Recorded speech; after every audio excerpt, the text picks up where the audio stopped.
प्रशान्त शर्मा तपाईहरुकै लेखक तथा प्रशिक्षक। आज चाहिँ हामी यो भुटी क्रिएसन्स जुन च्यानल छ यसमा चाहिँ जुन आज यो 12औं राष्ट्रिय जनगणनाको जुन अन्तिम नतिजा सार्वजनिक गरेको छ यो अलिकति ढिलो गरेर भए पनि सार्वजनिक भइसकेको छ। यसै विषयमा चाहिँ आज हामी छलफल गर्न गइरहेका छौं। हेर्नुस् है त, अब तपाईको यो आज सार्वजनिक भयो हेर्नु त 12 महिना 10 गते र यसको प्रारम्भिक नतिजा कहिले सार्वजनिक भएको थियो भन्दाखेरि तपाईको 10 महिना 12 गते। हेर्नु है, ठ्याक्कै यो अपोजिट छ। हामी मिति सम्झिनलाई पनि केही गाह्रो छैन। यो भयो तपाईको 78 सालको कुरो छ, यो चाहिँ 69 सालको कुरो छ। यति सिम्पल कुरा है। अब यहाँ के छ भने यहाँ चाहिँ विभिन्न चाहिँ तथ्याङ्कहरू कसरी सम्झिने त, अब धेरै विषयवस्तुहरू छन्। यसलाई कसरी सम्झिने भन्दा यो टेक्निकल्ली तपाईको चाहिँ म क्याल्कुलेसन मेथड युज गर्छु। तपाईहरुले चाहिँ राम्रोसँग हेर्नु होला, जुन चाहिँ तपाईहरुको लागि चाहिँ धेरै भन्दा धेरै फ्रुटफुल हुनेछ भन्ने मलाई लागेको छ। र यस्ता धेरै भिडियोहरू, सयौं भिडियोहरू मैले चाहिँ हाम्रो च्यानलमा राखिसकेको छु। साथीहरु च्यानलमा नयाँ हुनुहुन्छ भने सब्स्क्राइब गर्नु होला र बेल आइकन पनि दबाउनु होला ताकि अरु धेरै भन्दा धेरै भिडियोहरू पनि तपाईहरुलाई पुगोस्। हेर्नुस् है त, अब तपाईको यहाँ इजी छ। हेर्नुस् है त, आज सार्वजनिक भएको भनेको 12-10 मा सार्वजनिक भएको रहेछ र प्रारम्भिक नतिजा भनेको चाहिँ 10-12 मा सार्वजनिक भएको रहेछ।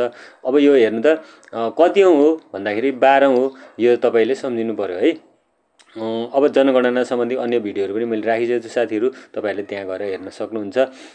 र यहाँ चाहिँ मैले के गर्दै छु भन्दाखेरि केही क्याल्कुलेसन विधि प्रयोग गर्दै छु। हेर्नुस् है त, अब सिम्पल कुरा एउटा लजिक हामीले जान्नु पर्यो। अब कुल जनसंख्या हामीले चाहिँ तपाईको 29192 भन्दै याद गरेको थियौं। अब के भयो भन्दाखेरि थोरै संशोधन भएको छ।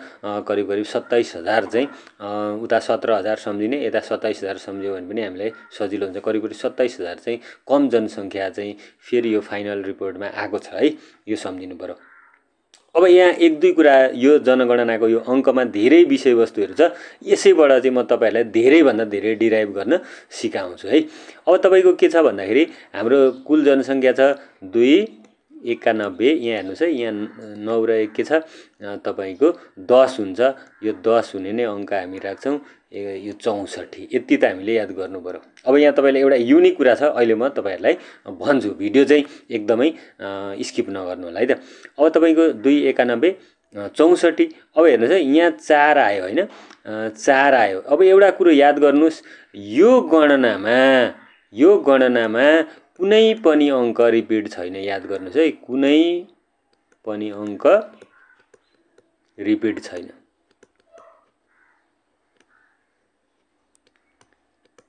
ल, यो तपाईहरुले एउटा याद गर्नु, कुनै पनि अंक रिपिट छैन।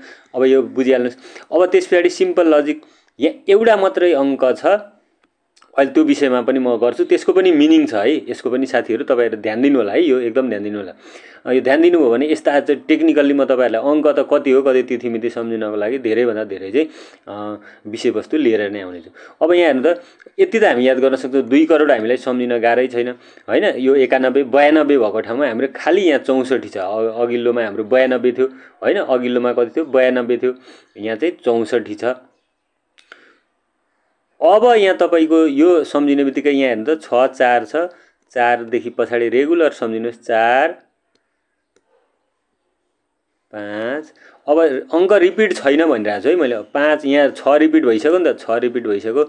त्यसैले 7 8 यति याद गर्नुस् हैन। यो हाम्रो भो तपाईको जनगणना हैन, जनगणनाको कुल जनसंख्या यति चाहिँ हामीले सम्झिनु पर्यो।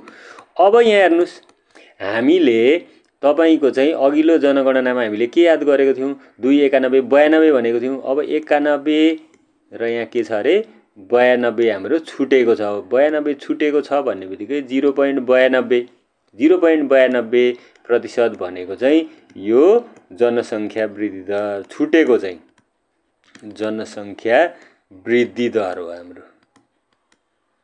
याद गर्नुस् है, जनसंख्या वृद्धि दर चाहिँ कति रहेछ 0.92 रहेछ साथीहरु। सजिलै हामी सम्झिन सक्छौं। बागमती प्रदेश हेर्नुस् है त, बागमती प्रदेश सबैभन्दा बढी भएको भएपछि अरु क्रमशः हामी फर्मुलामा याद गर्नुस्। हेर्नुस् है त, बा भनेको बा सम्झिने, बा म कोलु, आफूलाई माया गरेर कोलु कालु भने जस्तै सम्झिने। बा म कोलु अब सुगन्डे गरे पनि भयो, सुग गरे पनि भयो है, सुग कर्णे भनेर यति हामी फर्मुला सम्झिनु। सुग कर्णे अथवा सुगन्डे कर्णे भन्नुभयो पनि हुन्छ।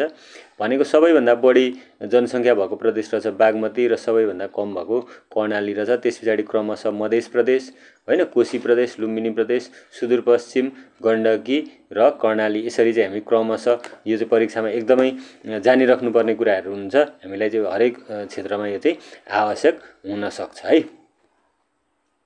त्यस्तै अब तपाईँ हामी जाउँ जनसङ्ख्याको बारेमा। हेर्नुहोस् है, जनसङ्ख्या। अब सुरु गर्छु म पुरुषको जनसङ्ख्याबाट।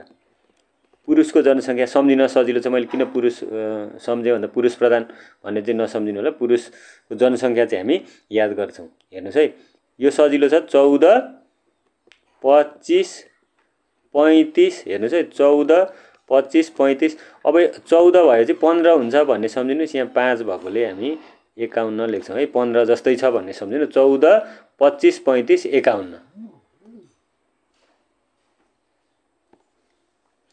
अब यो चाहिँ तपाईँको भयो पुरुषको जनसङ्ख्या होइन। अब यहाँ पुरुषको भन्दा महिलाको कतिले बढी छ, यो फेरि अङ्क एकदमै सम्झिन सजिलो छ। त्यसैले म तपाईँहरूलाई यहाँ लेख्छु है। तपाईँहरूलाई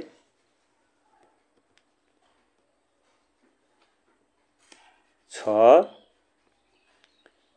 तपाईँको 57, 47, 47 फेरि 6। हेर्नुहोस् है, अब यहाँ 6, 57, 47 फेरि चाहिँ यहाँ त्यही रेन्जमा छ नि त। त्यही हिसाबले हामी याद गर्न सक्छौँ। यो भनेको कुल जनसङ्ख्याको करिब करिब तपाईँको 2% हो भन्ने हामी सम्झिनुहोस्। हेर्नुहोस् है त।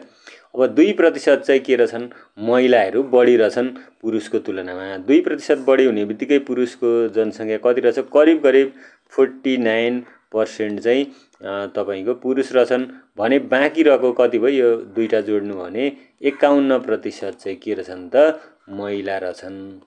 भन्नुको अर्थ यति चाहिँ महिलाहरू के रहेछन्, बढी रहेछन्। अब यो दुईटा जोडिदिनुहोस्। यो जोड्नलाई तपाईँहरूलाई के गाह्रो छ र, जोड्न सकिहाल्नुहुन्छ होइन।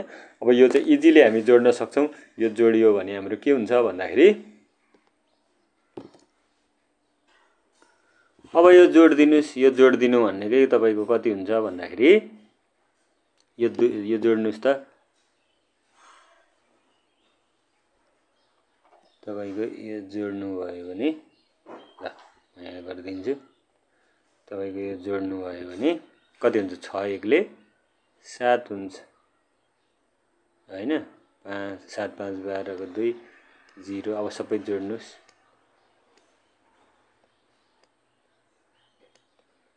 भनेको 1,49,11,027 जना चाहिँ के रहेछन् भन्दाखेरि महिला रहेछन्। हामी सजिलै सम्झन सकिहाल्छौँ। साथीहरू, यसरी नै म अन्य भिडियोहरू क्रमशः लिएर आउने नै छु। आज थोरै चाहिँ तपाईँको चाहिँ समय व्यस्तताले गर्दाखेरि हो। अनि यस्ता धेरै भिडियोहरू लिएर आउने नै छु। अरू पनि राखिसकेको छु र सम्पूर्ण यो चाहिँ जनगणना सम्बन्धी तथ्याङ्कहरू चाहिँ म राख्ने नै छु। यो विधि कस्तो लाग्यो पहिले चाहिँ कमेन्ट चाहिँ गरिदिनु होला है। उपयोगी छ भने चाहिँ फर्दर अरू थप भिडियोहरू म लिएर आउने छु र लागेन भने चाहिँ अन्य कुनै थप एडभान्स मोडमा चाहिँ म ल्याउने नै छु भन्दै आजको लागि बिदा हुन्छु। कमेन्टमा फिडब्याक चाहिँ अवश्य दिनु होला, ताकि मलाई पनि त्यसले चाहिँ तपाईँहरूका फिडब्याकबाट चाहिँ थप सुधार गरेर आउनलाई चाहिँ इजी होस्।